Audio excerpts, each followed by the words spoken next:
तुम होशियार रहो, अगर इंडिया की एक मुसलमान पर जुल्म हुआ, कत्ल हुआ, मस्जिद तोड़ने गया, तो हम बांग्लादेश से हमारे बॉर्डर को तोड़कर इंडिया की हिंदू को कत्ल करने की तैयार हो जाओगा।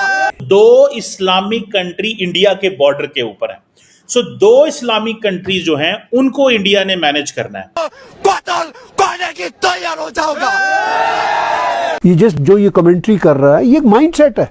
जो बंगाल में हो रहा है, it's not simply a law and order issue, it is a national security issue. देखिए 1 लाख बंदा ढाका में इकट्ठा हुआ है, 1 लाख बंदा ढाका में इकट्ठा हुआ है। देखिए जो ये बदतमीज दहशतगर्द जांगली लोग हैं, जिनको मैं मुसलमान नहीं समझता, इनफैक्ट मैं now Indians are thinking something bigger. Indians are thinking now this is a 3 front war. मुझे इनसे प्रॉब्लम ये नहीं है कि ये जिहाद की बात करते हैं, मेरी ये प्रॉब्लम है कि जिहाद नहीं करते।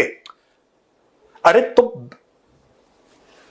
करो फॉर गॉड से, ये मेंटली बैंकरप्ट लोग, और फिर ये कहते हैं पाकिस्तानी और बांग्लादेशी कि जी हमारे। सो वो अब इंडिया इजराइल को बताएगा। अच्छा, ऐसी बात नहीं कि जिहाद नहीं करते, ये नॉर्मल काम भी नहीं करते, इनको हराम की आदत हो गई है। दे वांट कि कोई 2 टुकड़े फेंक दे, खा ले। एक न्यूक्लियर आर्म्ड कंट्री मुसलमान, दूसरी मुसलमान रेडिकल कंट्री। गधे के बच्चों, पासपोर्ट को मारो गोली, 4-5 हजार बांग्लादेशी इकट्ठा करो, हथियार दो, ट्रेनिंग दो और जाओ गाजा और लड़ो। पासपोर्ट पे ठप्पा मत लगा। उसको वो अच्छे तरीके से पोर्ट्रे करना चाहते हैं। और वो देखें एक उन्होंने छोटी सी ट्वीट की है, लेकिन उस ट्वीट को पूरी का पूरा इंटरनेशनल मीडिया जो है, अफगान मीडिया, सब ने हाईलाइट किया है। सो इट मीन्स कि वो अपना मकसद कर रहे हैं। सो असल में तो देखा जाए तो हमारे लोग जो ज़ुल्म खलीलजाद को पैसे देते हैं, हमारे ही पाकिस्तान के लोग कि। नमस्कार दोस्तों, बांग्लादेश को अब एक आतंकवादी देश घोषित कर दिया गया है। पूरी दुनिया बांग्लादेश का बायकॉट कर रही है। कोई भी देश इनके साथ किसी तरह का संबंध रखने को तैयार नहीं। यहाँ तक कि चीन भी काफी अलर्ट है और लगभग बांग्लादेश के साथ कुछ ज्यादा आगे बढ़ने को तैयार नहीं है, क्योंकि चीन इस बात को समझता है कि अगर बांग्लादेश को लेकर वो आगे बढ़ा तो भारत की बड़ी मार्केट वो खो देगा। इसी तरह से चीन भी अब पाकिस्तान से भी पल्ला झाड़ रहा है और अब बांग्लादेश बहुत बड़ी मुसीबत में है। पाकिस्तान ने कोशिश की थी कि वो मदद करे, लेकिन हम सब जानते हैं कि पाकिस्तान यानी कि भिखारिस्तान जो है उसके बस की बात नहीं कि वो बांग्लादेश की कोई मदद कर पाता। तो अब सब कुछ बिल्कुल क्लियर होता जा रहा है। बहुत जल्दी एक बड़ा ऑपरेशन होने वाला है और बांग्लादेश की छुट्टी होने वाली है। हम देखेंगे कि अब भारत का नक्शा चेंज होने वाला है। आप इस सबके बारे में क्या सोचते हैं कमेंट बॉक्स में जरूर लिखिएगा। वीडियो अच्छा लगे तो लाइक करें, शेयर करें, चैनल को सब्सक्राइब करना ना भूलें, बेल का आइकन प्रेस कर दें लेटेस्ट नोटिफिकेशन के लिए। आइए आगे बढ़ते हैं इस वीडियो में। बोलते रहना काम। अरे बोलो, तुम जिहाद की धमकी दो, लेकिन भाई एक वक्त आएगा ना जब तुम जिहाद करोगे। वो एक दिन दज्जाल, पता नहीं कौन है दज्जाल, उसका चाचा है, मामा है, मुझे नहीं पता। एक दिन दज्जाल का ये होगा, उस दिन ये उठेगा, फिर पहाड़ ऐसे आएंगे, फिर पेड़ ऐसे हो जाएंगे। अबे छोड़ पेड़ दज्जाल, तुम्हारे पास टैंक है, चढ़ दौड़ो, कहानी खत्म करो। तेल होना चाहिए टैंक।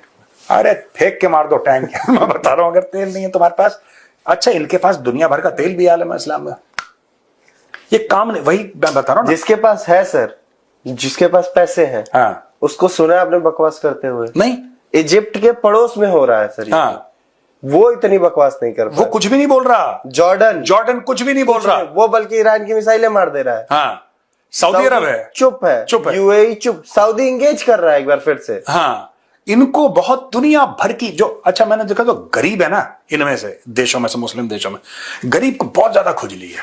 पाकिस्तान और बांग्लादेश काम नहीं है ना, बिल्कुल। और ये कह रहे हैं कि यार मुझे बुरा लगा जब मैंने देखा ना। और क्यों बुरा लगा?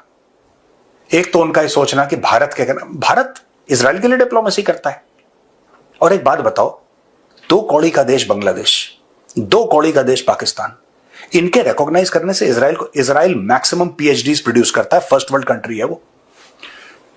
इजराइल जो है बिलांत भर का इतने से यहूदी हैं, पूरे मिडिल ईस्ट को खड़का रखा है। उनकी फौजों ने मार मार के सुअर बना रखा है सबको, सुअर।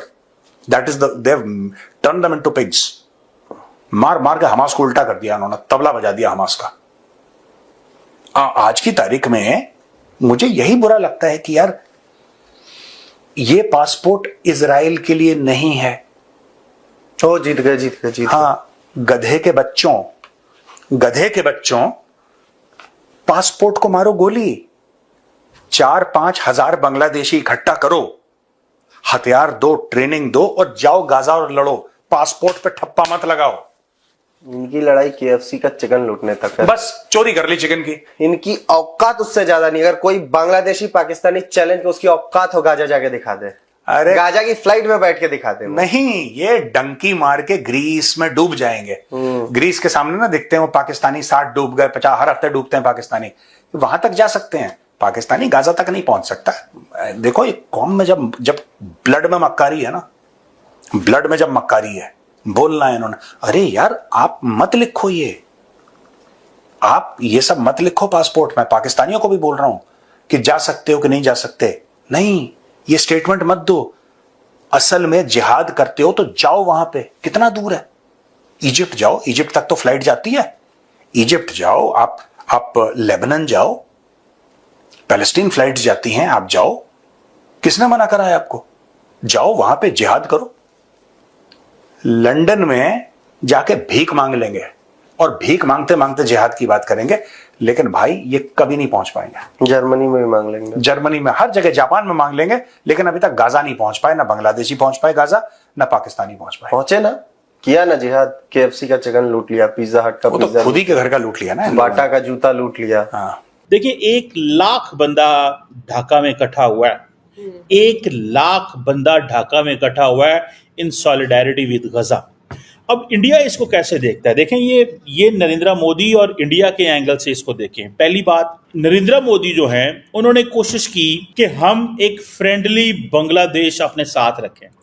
जो फ्रेंडली बांग्लादेश है वो सब कुछ करेगा, वो सब कुछ करेगा जो इंडिया को चाहिए।